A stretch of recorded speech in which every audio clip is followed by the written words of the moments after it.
9:30 மணிக்கு காலேஜுக்கு ஒவ்வொருத்தனா கிளம்பும் போது ஒருத்த மட்டும் தூங்கிட்டு இருப்பான். 9:20 ஆகிற வரைக்கும் அடிச்சு புடிச்சு கிளம்புறப்போ அரைகுறையா குளிச்சதுண்டு. 10 நிமிஷம் பந்தயத்துல படபடன்னு சாப்பிட்டதுண்டு. பதட்டத்தோட சாப்பிட்டாலும் பந்தயத்துல தோத்ததில்ல. லேட்டா வர நண்பனுக்கு பார்சல் மட்டும் மறந்ததே இல்ல.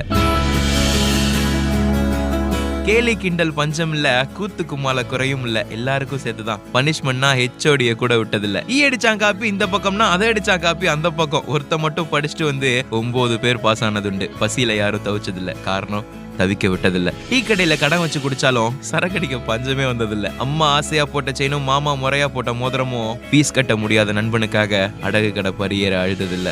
சட்டைய மாத்தி போட்டுக்குவோம், சாதி சமயம் பார்த்ததில்ல. மூஞ்சி மேல காலை போட்டு தூங்கினாலும் முகவரி என்னன்னு கேட்டதே இல்ல. படிச்சாலும் படிக்கலனாலும் பிரிச்சு வச்சு பார்த்ததில்ல. அரியர்ஸ் வச்சாலும் வைக்கலனாலும் அந்தஸ்து பார்த்த ஞாபகம் இல்ல. வேலை தேடி அலையிறப்போ வேதனையை பார்த்துட்டோம். வெட்டி ஆபீசர்னு நிஜமாவே மாறி மாறி சிரிச்சுக்கிட்டோம். ஒருத்த மட்டும் சம்பாதிக்க ஆரம்பிச்சு 9 பேரும் உட்காந்து சாப்பிடுறப்போ மனசு கட்டபொம்மனா நண்பனுக்கு நன்றி சொல்ல கண்ணு எட்ட போனா கண்ணீர் சிந்தி காட்டி கொடுக்கும். பக்குவமா அதை கண்டும் காணாம நண்பன் தட்டி கொடுக்க நினைக்கிறப்போ சாப்பாட்டுல காரண்டா மச்சான்னு சொல்லிட்டு சமாளிச்சு எழுந்து போவோம். நாட்கள் நகர வருஷங்கள் ஓடுது. எப்போதாவது மட்டும்தான் இமெயிலும் வருகுது. ஐடா மச்சான் அவ்வாரி ஒண்ணு, தங்கச்சி கல்யாணம், தம்பி காலேஜ், அக்காவோட சீமந்தம், அம்மாவோட asthma, personal loan interest, housing loan EMI, share market circle, appraisal tension, இந்த குடும்பம்லாம் பத்தாம என்னைக்காவது பேச மாட்டாளான்னு இஞ்சி மரப்பா மாதிரி ஒரு காதல்.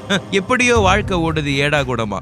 நேரம் பார்க்க நேரம் இல்ல போதா காலமா. இமெயில் இருந்தாலும் இன்டர்நெட் இருந்தாலும் கம்பெனில ஓசி போன் இருந்தாலும் நேரம் மட்டும் கிடைக்கிறது இல்ல நண்பனோட குரலை கேட்க. நினைச்சாலும் முடியறது இல்ல பழையபடி வாழ்ந்து பார்க்க. போன் இருந்தாலும் அழைக்க முடியாம போனாலும், ஃபேஸ்புக் இருந்தாலும் டெக்ஸ்ட் பண்ண முடியாம போனாலும், அவைலபிள்னு தெரிஞ்சும் சேட் பண்ண முடியாம போனாலும் ஏன்டா பேசலன்னு கோச்சிக்க தெரியல. அது பெரிய விஷயமா யோசிக்கவும் முடியல. கல்யாணத்துக்கு கூப்பிட்டு வர முடியாம போனாலும் அம்மா தவறுன செய்தி கேட்டதும் கூட்டமா வந்திறங்கி தோள் கொடுத்து தூக்கி நிறுத்தி பால் எடுத்த வர கூட இருந்து சொல்லாம போக வேண்டிய இடத்துல செதுக்கி வச்சுட்டு போன என் தோழர்கள்.